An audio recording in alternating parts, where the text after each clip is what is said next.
Dear students, welcome to biological views. I am doctor Ramendra Singh Parmar. आज हम बहुत ही इंटरेस्टिंग टॉपिक पर बात करने वाले हैं और इस टॉपिक का नाम है पीएचडी यानी कि डॉक्टर ऑफ फिलोसफी। अक्सर बच्चों के मन में ये बहुत सारी क्वेरीज होती हैं कि पीएचडी क्या होता है, कैसे करते हैं, कहाँ से करते हैं, क्या एलिजिबिलिटीज़ हैं और कौन कौन सी यूनिवर्सिटीज़ पीएचडी करवाती हैं। तो इन सब की जानकारी आज आपको इस वीडियो के माध्यम से मिलने वाली है। तो चलिए बिना समय गंवाए शुरू करते हैं आज का वीडियो। तो सबसे पहले हम बात करते हैं कि पीएचडी क्या है। पीएचडी का फुल फॉर्म होता है डॉक्टर ऑफ फिलोसफी। ठीक है, तो पीएचडी भारत में कई सारी यूनिवर्सिटीज़ करवाती हैं। अब हम एक एक करके इसकी एलिजिबिलिटी और इसकी जो प्रोसेस है उसके बारे में जानकारी लेंगे। पीएचडी भारत में ही नहीं बल्कि पूरे विश्व में सबसे बड़ी डिग्री, एकेडमिक डिग्री मानी जाती है। ठीक है, तो पीएचडी करने के लिए आपको कुछ बेसिक बातों का ध्यान रखना होता है और पीएचडी किसी पर्टिकुलर टॉपिक में की जाती है। ठीक है, तो आप जिस भी सब्जेक्ट में इंटरेस्टेड हैं, जिस टॉपिक में इंटरेस्टेड हैं, उसको डीप स्टडी करना शुरू कर दीजिए अगर आप पीएचडी करना चाहते हैं। तो इससे आपको पीएचडी में बहुत ज़्यादा ही हेल्पफुल होगा, बहुत ज़्यादा इससे आपको मदद मिलेगी। तो इसका एक पूरा प्रोसेस है। सबसे पहले हम बात करते हैं कि पीएचडी की प्रोसेस क्या है। तो पीएचडी करने के लिए किसी भी विषय में, जो भी आपका संबंधित विषय है, उसमें पीजी करना यानी कि पोस्ट ग्रेजुएशन करना बहुत ज़रूरी है। आप उसी सब्जेक्ट में फिर आगे पीएचडी कर सकेंगे। तो इसकी एक पूरी प्रोसेस है। सबसे पहले हम बात करते हैं कि सबसे पहले हम 12th पास करते हैं। 12th में आपका जो विषय रहा है उससे आप ग्रेजुएशन कीजिए।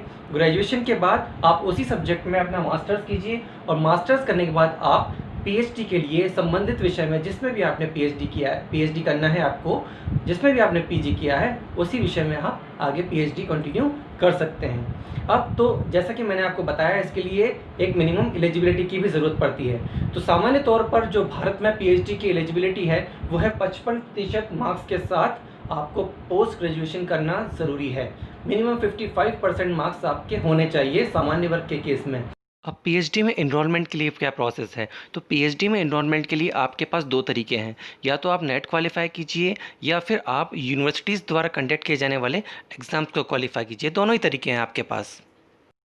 चलिए अब डिस्कस करते हैं कि आपके एनरोलमेंट के बाद आपके पीएचडी का सफ़र कैसा होने वाला है। तो आपका एनरोलमेंट के बाद सबसे पहले आपकी काउंसलिंग होती है। इस काउंसलिंग के द्वारा आप सबसे पहले अपने टॉपिक का चुनाव करते हैं कि आप वास्तव में करना क्या चाहते हैं। ठीक है, और आपके गाइड का अलॉटमेंट की प्रोसेस भी इसी प्रक्रिया में की जाती है। इसके बाद जो सबसे पहला स्टेप होता है पीएचडी में वो होता है कोर्स वर्क। 2009 के रेगुलेशन, यूजीसी रेगुलेशन के बाद ये कोर्स वर्क अनिवार्य कर दिया गया है, कंपलसरी है। यानी कि आपको 6 महीने का कोर्स वर्क करना ही करना है। उसका एक एग्ज़ाम होता है और वो एग्ज़ाम आपको क्वालिफाई करना होता है। इसके बाद नेक्स्ट प्रोसेस है choose a problem.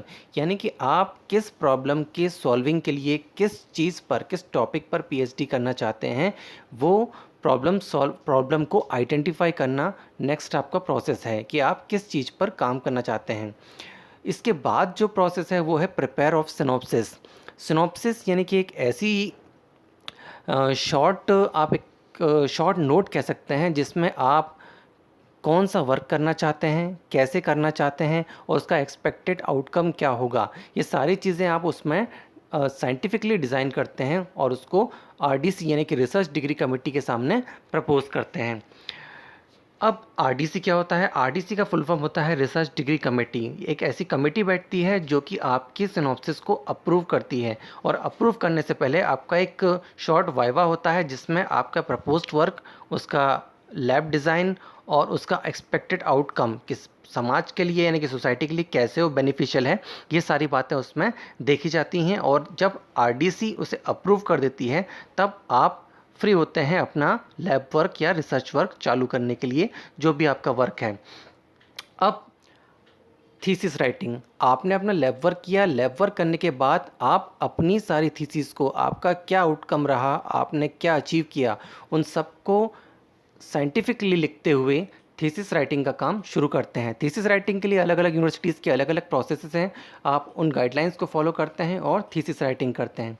Thesis writing के बाद आप थीसिस सबमिट करते हैं। सबमिट होने के बाद जनरली जो थीसिस होती है आपकी, वो 2 एक्सटर्नल एग्जामिनर्स के पास चेक होने के लिए जाती है कि क्या आपने जो किया है वो वर्क ठीक है, साइंटिफिक है और सही तरीके से किया गया है। जब दोनों एक्सटर्नल एग्जामिनर्स सेटिस्फाई होते हैं तब आपकी रिपोर्ट ओके आने पर आप एलिजिबल होते हैं अपने फाइनल वाइवा वॉइस के लिए, यानी कि आपके फाइनल थीसिस डिफेंड के लिए। थीसिस सक्सेसफुली डिफेंड होने के बाद आप डॉक्टरेट के लिए एलिजिबल हो जाते हैं और फाइनली आप डॉक्टर बन जाते हैं। स्लाइड में आप देख रहे हैं भारत की कुछ टॉप बायोलॉजिकल साइंस से रिलेटेड यूनिवर्सिटीज़ के बारे में, जो कि काफ़ी अच्छा काम कर रही हैं बायोलॉजी के क्षेत्र में, जैसे Indian institute of science Bangalore, सारी आईआईटीज़ हैं, दिल्ली यूनिवर्सिटी है, जवाहरलाल नेहरू यूनिवर्सिटी है, आईसीआर न्यू दिल्ली है, सीएसआर की लैब्स हैं। तो ये काफ़ी अच्छी संस्थान माने जाते हैं पीएचडी के लिए। चलिए बात करते हैं पीएचडी की बात करियर पर। तो पीएचडी डिग्री लेने के बाद आपके पास बहुत सारे करियर ऑप्शंस होते हैं।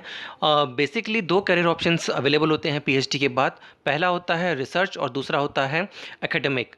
आप इंडस्ट्रीज़ में जा सकते हैं, इंडस्ट्रीज़ में अपने आप को एक्सप्लोर कर सकते हैं, और दूसरा होता है आप रिसर्च या एकेडमिक्स में जा सकते हैं।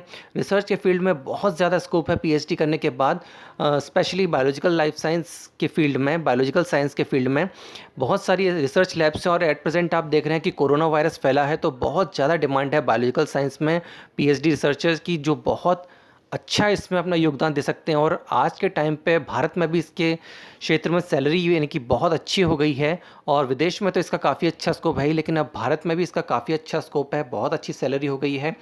और आप एकेडमिक्स में एज ए रिसर्चर जॉब करने के साथ साथ एज ए प्रोफेसर भी जॉब कर सकते हैं, आप टीचिंग कर सकते हैं, काफ़ी अच्छे अपॉर्चुनिटीज़ है इसमें। सो पीएचडी एक शानदार करियर है, आप इसके बारे में ज़रूर सोचिए। और यदि आप पीएचडी करना चाहते हैं तो इसमें आपको काफ़ी डेडिकेशन की, पेशेंस की ज़रूरत पड़ती है। बेशक एक टाइम टेकिंग प्रोसेस है, इसमें काफ़ी पेशेंस की ज़रूरत है, क्योंकि आपको अपने मास्टर्स के बाद करीब 5 से 6 साल इसमें देने पड़ सकते हैं। अगर आपकी कोई क्वेरी है तो आप प्लीज़ हमें कमेंट कीजिए, मेल कीजिए। बहुत बहुत थैंक यू वेरी मच।